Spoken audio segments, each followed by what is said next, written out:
Oh hey, I didn't see you there. Welcome to the show. This is REP Reverse Engineering Project. I'm the lead scientist, Connor Dion. What is your name? Tom Chessman. And you are? Patrick Gura. And we're all in this together. We are taking apart a vape pen, society's greatest accomplishment. And we are going to be pulling it apart, looking at the parts, looking at all the mechanisms. Are you guys ready? Oh yeah. Oh, I'm ready. Alrighty then, let's get to it!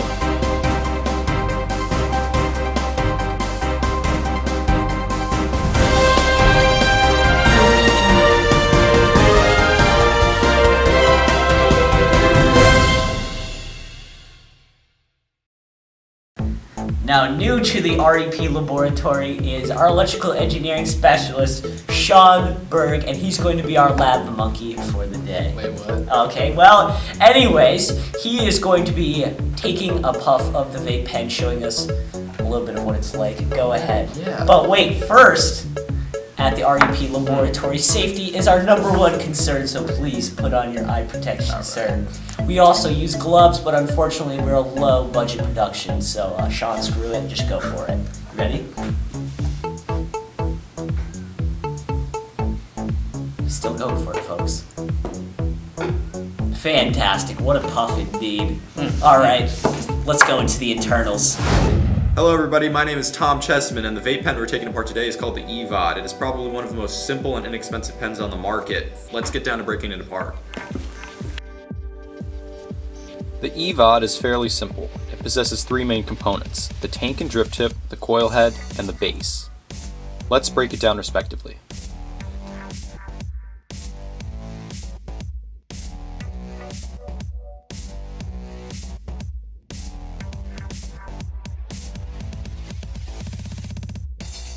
The tank and drip tip is the reservoir of the vape. It stores 1.6 milliliters of vape juice and is made out of polycarbonate plastic tubing with an aluminum sleeve. The component is unscrewed and filled with juice. Vape juice goes in the cavity between the outer wall and the inner tube where the vapor is drawn through.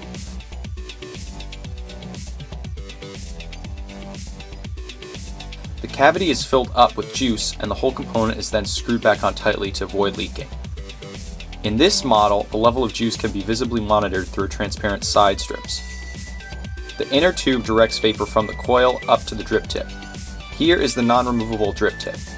It is used as a mouthpiece for the user to inhale the vapor. The coil unscrews from the base and threads into the reservoir's open middle passage.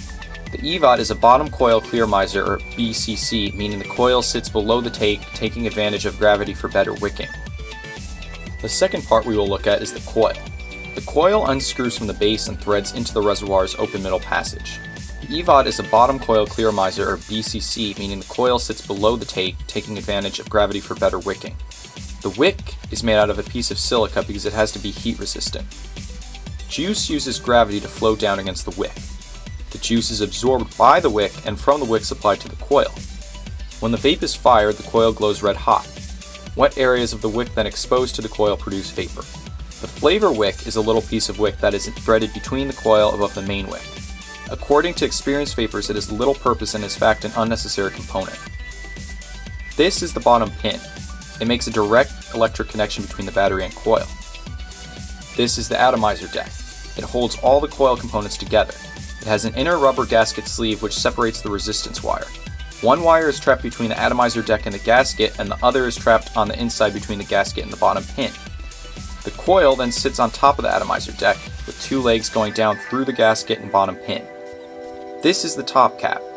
The top cap closes up the openings of the coil head, preventing juice from flooding the chamber in excess. The top cap is also the chimney, threading through the center of the passage of the tank. Vapor goes through the top cap up to the person vaping. Finally, the top sleeve slides over the top cap. Its sole purpose is to help prevent the atomizer deck from flooding.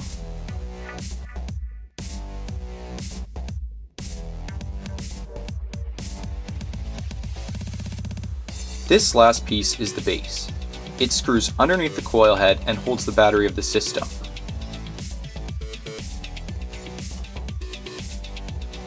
The EVOD battery itself is not meant to be removed from the base. It is charged by a USB connection.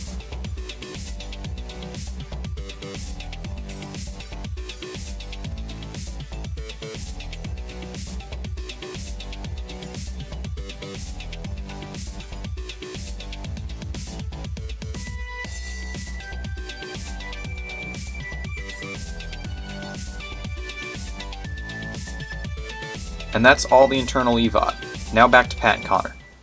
Thank you, Tom, for the analysis and the breakdown of the parts. But right now, we're going to take a little quick commercial break. Stick with us, folks. REP.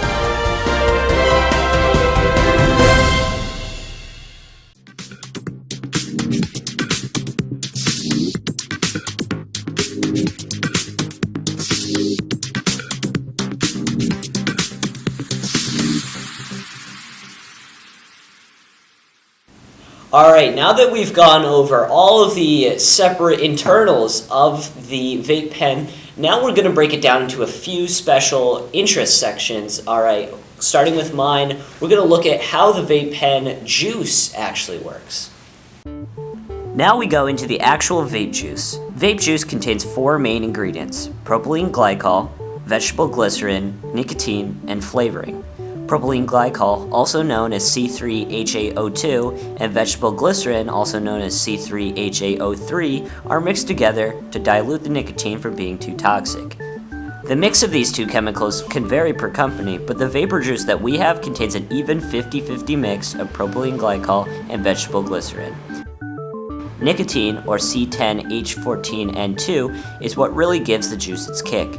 Famous for being the active ingredient in cigarettes, nicotine is a stimulant drug found naturally in certain types of plants, most famously tobacco. This is what makes vape pens such a double-edged sword.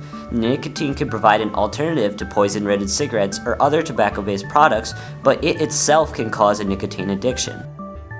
The last ingredient in a mix for vape juice is a flavor. This really depends on the owner's taste. Bad jokes aside, thousands of flavors are available for anyone's pleasure. And that's pretty much it for the contents of the vape juice. Now Sean will explain how that juice gets turned into vapor that can be inhaled. The idea of a vaporizer is that it heats a liquid to the point of vaporization, where it turns into a gas. An e-cigarette uses this process to convert the e-juice into a vapor that the user inhales. This is done within the atomizer in the vaporizer. The atomizer is connected to the tank, which holds the vape juice. This is also known as a clearomizer because it is clear so the user can see how much juice is left. This allows users to know exactly how much juice is left, so they never unexpectedly run out and inevitably get the burnt popcorn taste of an empty tank. The basic idea of the atomizer is that it is connected to the circuit board, which powers the coil and the small pump that pushes the e-juice through the heated coils to vaporize it. In this model vaporizer pen, the coil is on the bottom of the clearomizer. This produces a very cool vapor, which makes for easier pulls.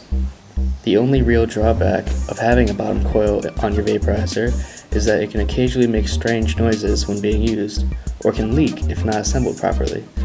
Coils can be removed and replaced as needed, with varying amounts of resistance to produce different types of vapor.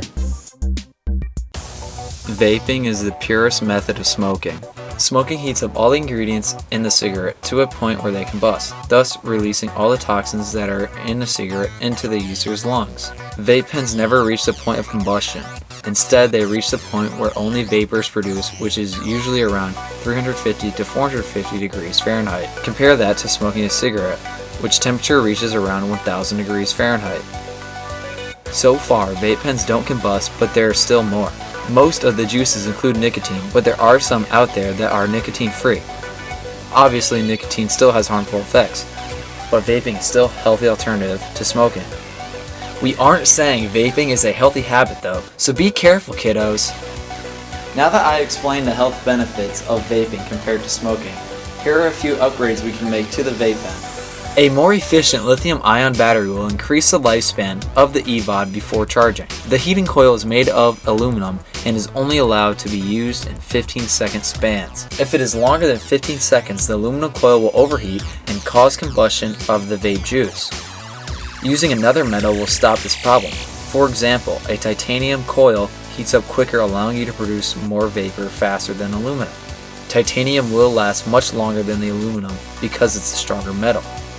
You wouldn't have to change the titanium coil as often as an aluminum coil because the aluminum coil is more prone to overheating. Titanium has a very low resistance, meaning the vapor will be very potent.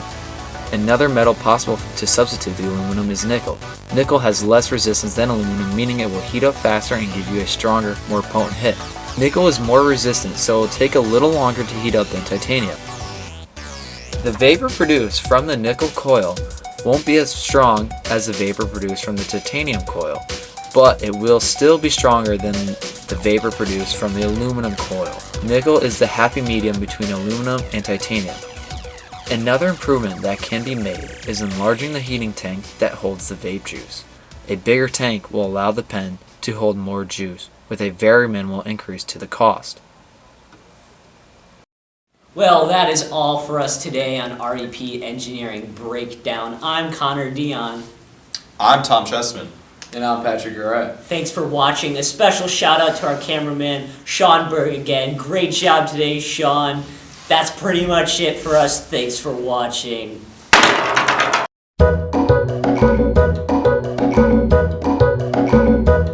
Alright, keep going. We're good. Don't stop it. Alright.